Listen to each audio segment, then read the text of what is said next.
No Sport TV Repórter Especial de hoje, você vai ver um retrato inédito da exploração de menores no futebol.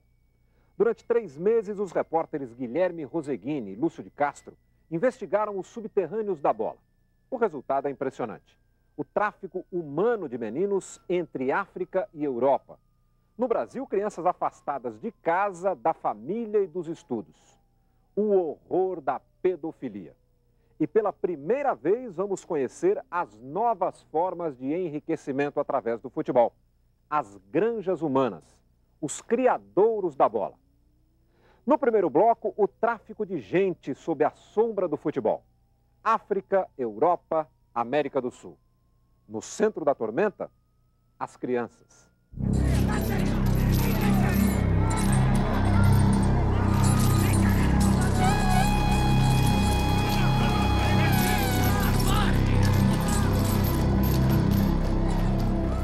Por mais de 400 anos, entre os séculos 16 e 19, navios cruzavam os oceanos abarrotados de gente em seus porões.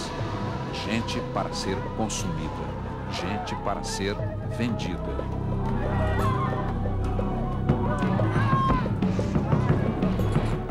Muitos morriam no caminho, mas os que chegavam ao destino compensavam o investimento dos mercadores. Era o tráfico humano, uma das páginas mais vergonhosas da história da humanidade. Fortunas foram construídas a partir dessa usina de consumir seres humanos. Se foram os navios negreiros. Sob roupagens mais sofisticadas, surgiram novas formas de recrutamento e armazenamento de gente. Em maio de 2006, o Parlamento Europeu se reuniu para discutir o tráfico humano e suas novas formas. Ao fim dos trabalhos, uma comissão de deputados elaborou um informe onde constava com todas as letras: no mercado europeu do futebol, existe a sombra do tráfico humano. A posição do Parlamento Europeu se deve à batalha de anos de um homem, Jean-Claude Mebé-Vauman, camaronês, ex-jogador de futebol que durante anos atuou na França. Nem Jean-Claude tinha a exata dimensão do negócio quando começou a denunciar a exploração de crianças através do futebol. Sua luta quase solitária é possivelmente a grande responsável por desnudar uma vergonha chamada tráfico humano através do futebol. Lorsque j'étais footballeur professionnel, c'est vrai que quando eu era jogador profissional, tinham crianças que me contactavam dizendo que tinham problemas e dificuldades de sobreviver. Então, quando encerrei minha carreira profissional, acidentalmente, por contusão, fiquei com um tempo livre e um dia na Embaixada de Camarões, vi um monte de crianças dormindo ao relento, na porta. E aí me interessei por essa questão. E logo vi que era um grande problema, um fenômeno. Não era um caso isolado. Era um caso de tráfico de crianças no futebol. E aí, com alguns amigos, mais tarde, criei essa associação para a ajuda às crianças em dificuldade para sensibilizar o mundo do futebol. De acordo com o Parlamento Europeu, tráfico humano se caracteriza por pessoas que ultrapassam fronteiras e, mediante coerção, fraude ou abuso, ficam sujeitas a um tipo de exploração. As investigações começam a repercutir, mas ainda há muito o que se fazer.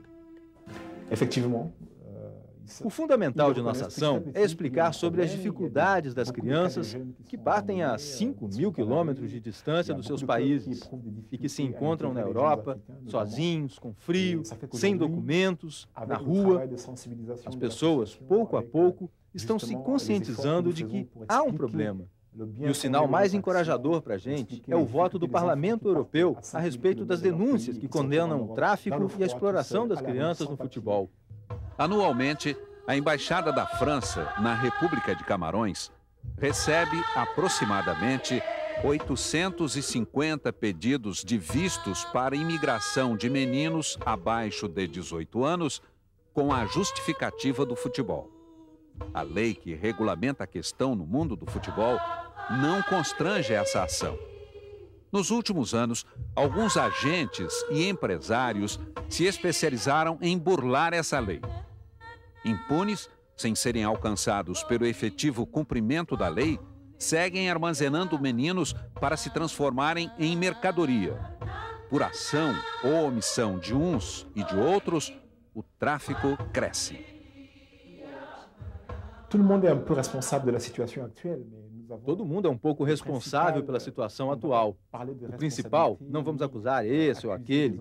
O objetivo é mostrar quem são todos os agentes desse processo.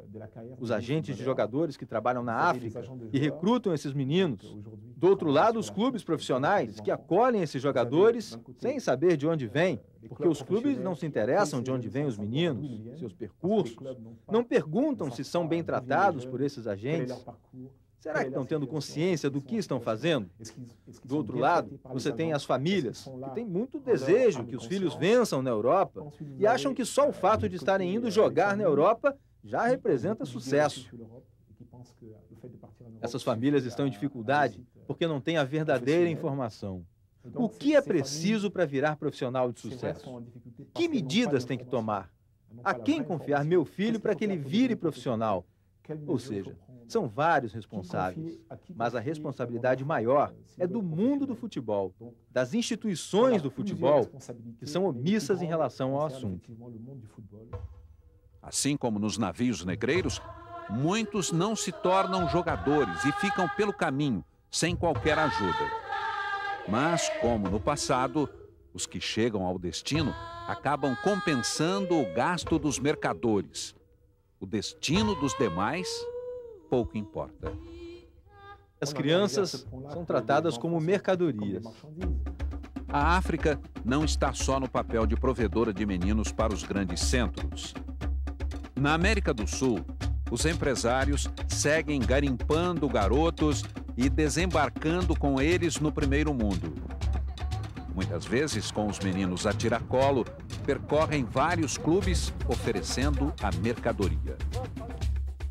Levado pelo empresário argentino Fabián Soldini, que há alguns anos desembarcou na Espanha, levando o pequenino Lionel Messi, o peruano Joacinho Arrué, de 15 anos, espera ter a mesma sorte do argentino. Depois de ser oferecido a 5 clubes, acabou ficando no Siena, da Itália. Me fui a 5 equipos da Europa. Me fui ao Real Madrid, ao Napoli, a la Roma, a la Lazio, e ao Atalanta e ao Siena. Nos campeonatos de categorias de base, meninos são atacados. ¿Hablaron con usted? Hablamos. ¿De qué clubes? Del Parma. De Parma. E depois Valência, Villarreal. Luiz Guilherme, goleiro da seleção brasileira sub-15, já está acertado com o Arsenal da Inglaterra. Mesmo assim, no sul-americano da categoria, sua mãe sofreu permanente assédio de clubes europeus como a Fiorentina. Eles me ligaram, mas como eu estou com um advogado, né, que está me ajudando muito, que é o Diogo Silva, então eu já pedi para ele ligar direto para eles, entendeu? E eles ficaram de mandar também uma carta para o clube, mas não tive contato nenhum com eles ainda não.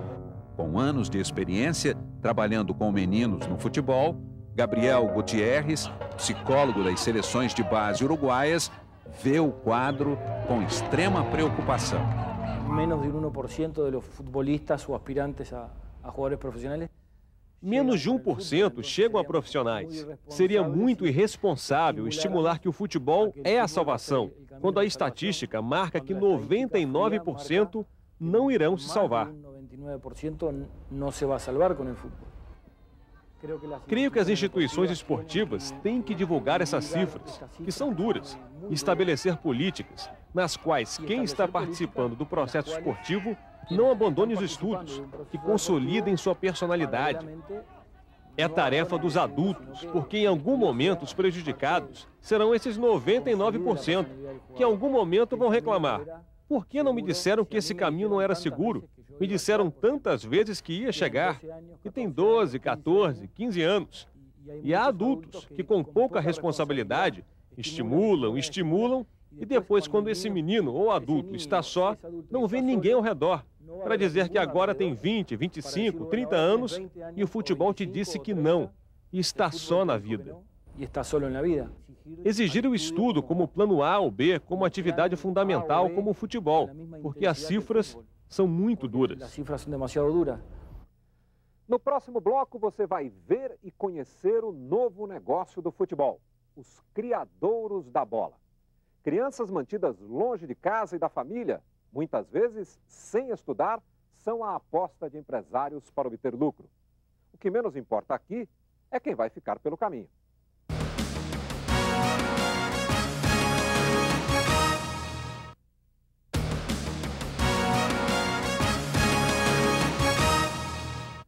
Nossa reportagem acompanha uma blitz da Delegacia Regional do Trabalho de Belo Horizonte.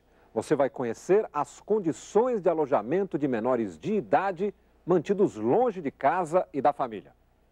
A história de Fábio, 17 anos, um menino de Rondônia, há 3 fora de casa, vivendo de criadouro em criadouro, levado por um empresário.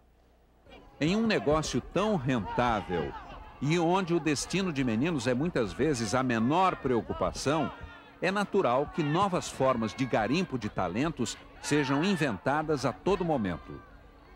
O modo de ação dos empresários evoluiu ainda mais rápido do que o negócio futebol. E segue se reinventando, muitas vezes correndo à margem das leis.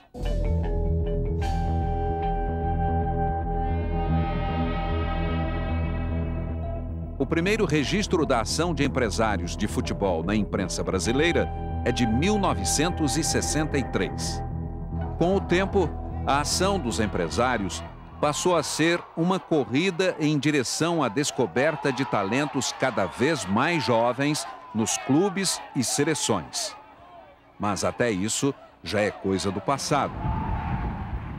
10, 9, 8, 7, 6, 5, vamos, 4, 3, 2, 1. O futebol tem uma nova modalidade de negócio na corrida rumo ao lucro. Sejam bem-vindos às granjas de engorda. A era dos criadouros está começando. A essência do negócio é simples. Empresários juntam dezenas de meninos em um alojamento ou terceirizam um clube. Aqui, o que menos importa é se esses meninos são retirados da família e do lar, e muitas vezes da escola. E o Estatuto da Criança e do Adolescente, que em 2 artigos proíbe tais práticas. Artigo 19. Toda criança ou adolescente tem direito a ser criado e educado no seio da sua família. Artigo 53. A criança e o adolescente têm direito à educação, visando ao pleno desenvolvimento de sua pessoa, preparo para o exercício da cidadania e qualificação para o trabalho. No Brasil, criadouros de meninos do futebol surgem a cada dia. Durante 3 meses, nossa reportagem percorreu alguns desses criadouros. E acompanhou algumas blitzes do Ministério Público e delegacias regionais do trabalho. O retrato que você vê agora é assustador.